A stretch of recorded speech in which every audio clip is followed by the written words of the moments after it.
Ready? Yeah. Welcome to Able. I'm Callan Blair. I'm an actress living in New York City. I'm Allie B. Gorey, and I'm an actress living in New York City who happens to be visually impaired. Our goal is to make the entertainment industry a more inclusive place, one conversation at a time. We hope to break down the stereotypes surrounding disability in film, TV, and theater. It's time to see art that mirrors all the people who support it. It's time for Able. I want to know why you're artists. Ooh. Ooh. I'm gonna let you go. No, first. you go. No, 'cause- And then it's like when you you're go. ordering at a restaurant, You and then go, I the can other be person, better than then you. you get that Yeah. chance to think, do I want the cheeseburger? Do all I right, want I'll the start. fish? Fine. I wouldn't get the cheeseburger. I wanted to be a veterinarian for a huge part of my growing up period, but I was always into comedy albums and watching comedians on TV. But I still was like, even through high school, I was pursuing the sciences. I took all the math classes. I took AP biology, physics, chemistry. I took everything that a good veterinarian is supposed to take. After high school, I had some medical issues with my legs. I had to have surgery, and I had a lot of time to think about what I wanted to do with my life. And then I started to think about, well, I want to be a filmmaker. I want to be an actor. And so I applied to Temple University in Philadelphia and got in to that school. The rest is, as they say, history. My answer is much shorter. No, it's Okay, not. it really is. I thank my mother because I was exceedingly shy, and she took me to general auditions for the Children's Theater Company in Minneapolis, Minnesota. And I remember there was just a pool of light, and there was a script in the pool of light. And I got the script, and I could be someone else. So I disappeared, and I became that other person, and I had responsibility to be that other person. Yeah. So that's how that started. What was your training like? What were your experiences? Did you have someone who really pushed you or really inspired you along the way?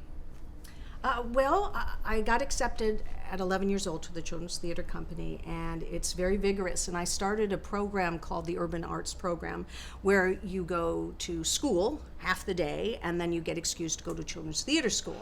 What about you, Danny? I think the bulk of my training came from an acting teacher that I had, who also directed me in a couple of plays while I was in school, named Kevin Cotter. And he sort of really opened the door to me about what acting was.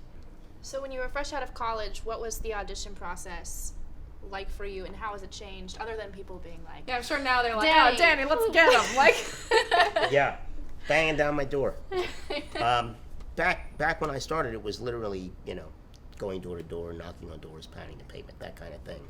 And my first agent was very old Hollywood, and she handled young actors coming up, but also she handled like circus act and variety acts and burlesque acts, and she had all these sort of crazy kinds of performers, plate spinners, fire eaters, she had everything. And I was part of that everything. So I came into her office, and she just took one look at me and said, "How tall are you?" And I went, 4 foot. And she went, "You're perfect. You're right in the middle between 3'6" and 4 foot and 4 foot and 4'6", because they always call for one or the other, and you're right in the middle." And I was like, okay. So she was my agent for like a year, and she got me my first couple of gigs on television. There was a show on in the early 90s. It was my first day job in the industry as a crew person. I stood in for one of the kids on the show Step by Step for the first season of that show. I know that show. You were singing it in your head? yeah. So there's a lot of little people that work in the industry in that capacity.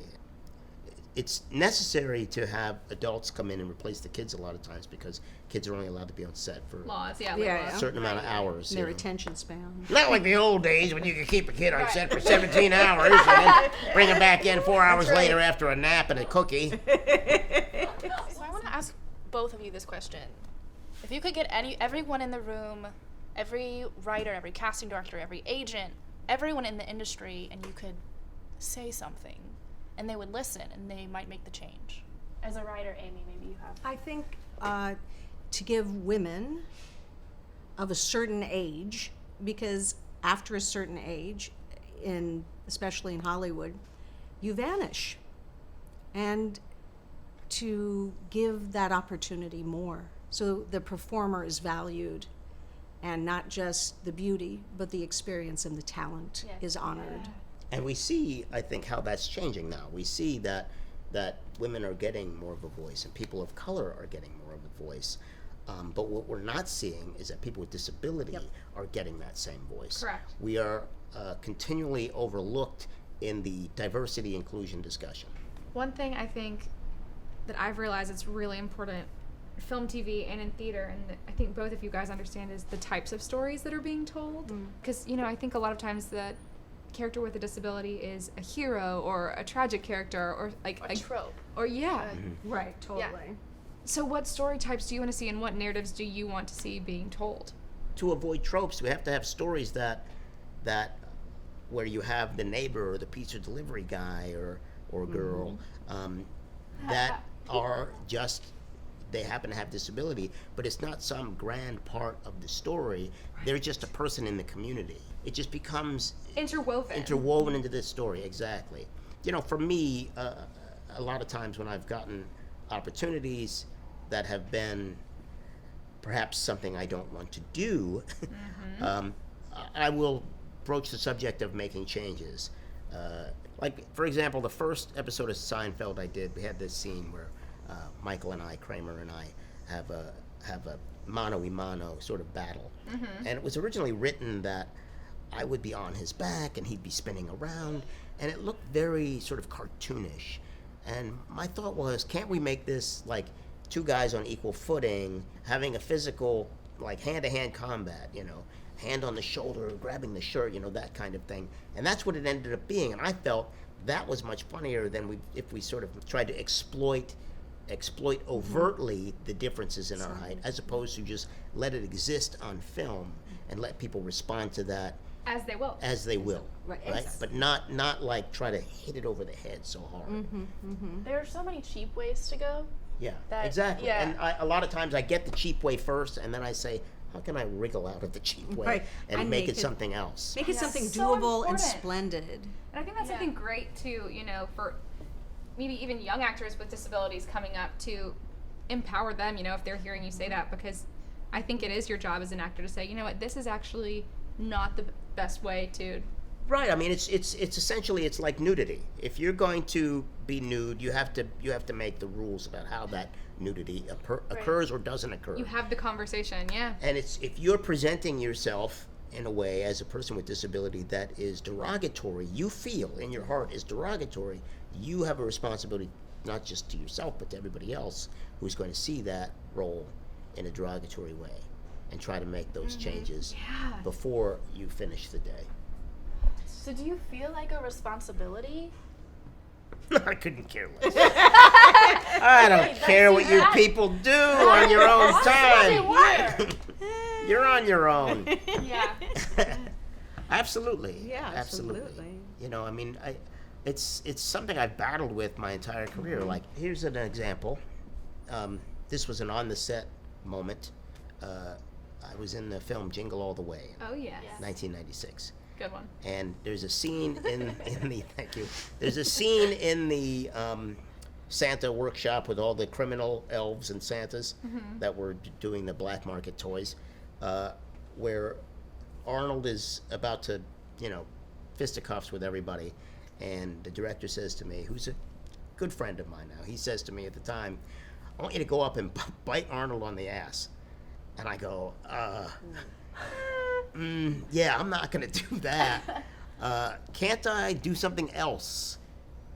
I just don't like that imagery of sort of animalizing a little person, because it repulses me. And it creates an image that I don't want to put out there. I was too nervous at the time to say all of that intelligently, so I said, how about this? And I said, I pull out a stun gun, and I cram it up his butt and zap him with the stun gun like that.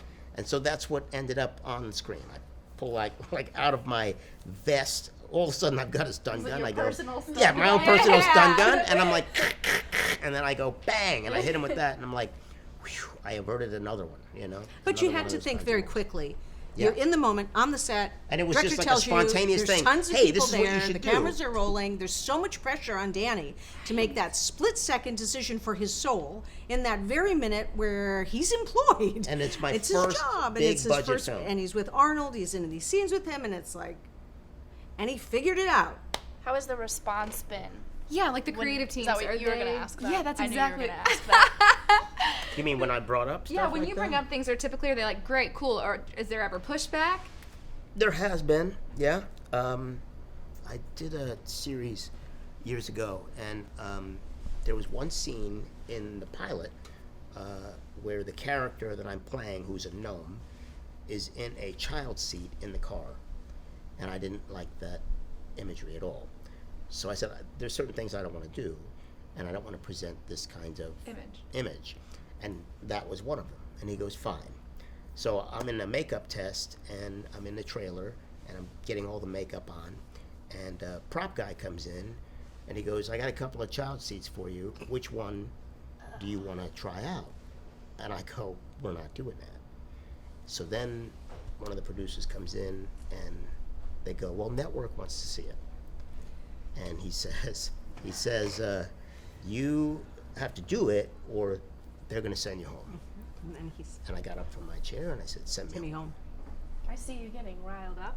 Yeah. But they didn't send me home, and they Yeah. kept me on. I did 19 Of course. episodes of that well, show. you know, it's Danny has, you know, tremendous integrity, and that can be a detriment in the business. And speaking up for yourself takes a lot of guts. I don't mind playing these sort of fantastical characters as long as they can be humanized and not dehumanized, you know? So if there's a multi-dimensional quality to the role, and I'm not just a sight gag, like somebody offered me once to come into a room as a butler and have a tray of food on my head and just walk around a party with a tray of food on my head. I'm like, yeah, I'm not doing that. Not for me. I'm not a sight gag, you know? And I have said no to so many things, and Amy has I said, said, you know what? make it work. Make it work. Danny's so brilliant, well, at everything. So but most of the time, I can make it work. Yeah, Because we'll you really discuss it can. and we'll say, how am I going to do it? I'll be like stomping my foot. I'm like, throw a script across the room. I'm not Yeah. doing that. That's ridiculous. back up, go through She'll it. no, This just could change be this funny, line, change that. this, change She'll that. find the 3 points. It might be only 3, but when I see those points, they're like beacons in my eyes, and it's like, I don't want to do that. And then Amy will go, just tell them to get rid of this, this, and that, and then make it work. And I go, oh, all right. And Danny's so incredible, making it work, finding the funny in anything and everything. And he's amazing at that. We are so excited. Tell us how you met. We met when my mom, again, said, you know, you should look into doing stand-up comedy. So I went to a stand-up comedy club with a friend, and I saw Danny performing on stage, and he was phenomenal. So I come out and I see her, and she's sitting on a friend of mine's lap. Oh. And I go We're over. friends. I go over and I go, hey, what's going on?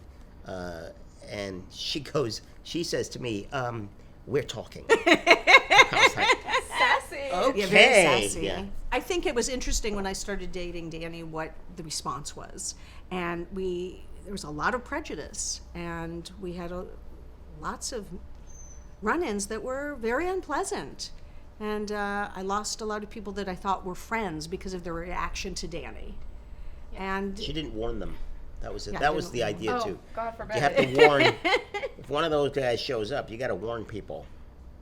I think what was fascinating too is people, well, don't you want someone tall and strong who can pick you up? And I said, no, I think I just want someone who's brilliant and funny and incredibly sexy 24 hours a day. So, yes. She doesn't think I'm all that funny. And so we just celebrated our 20-year anniversary of being married. September, How long have we been together? 27 years. 27 years. 27? Yeah, True to 27 me. years. That's amazing. Yeah. Okay, we have a game to wrap Yes. us up. Okay. This is a pretty easy game. So Okay. we're going to say one word or phrase, and you guys both, with your incredible improv and comedy training, will have to give us the first thing you think about, or first word you think about when you hear this word. So Callan's going to start. Hollywood. Fake. Hypocrisy. New York City. All the time, 24 hours, fun. Energy. Energy. Disability. Dismissed. Being visible. Pizza. Oh, more gluten-free. We need more gluten-free pizza in the world. Good Lord. Another unseen disability. There we go. New York. Inclusion. Hopeful. Change. Love. Danny. Oh, now I gotta say. I have to say your name? Do I have to say your name? No, you don't. This is a first thing. Healing. Nice. Solid answer. All right. Thank you so much. That's it? I like the game. games too. Thank you so much, and thank you, both of you, for doing this. We're so excited. We're so excited and honored that you guys and were shining here. a light on this subject. And we really appreciate it. We appreciate your time, and both of you beautiful people. Bravo to you. Thank you. You now I'm supposed to Say something. Yeah. What do you got? Yeah, what do you got? Where are the chocolate almonds? Oh, we got them over here.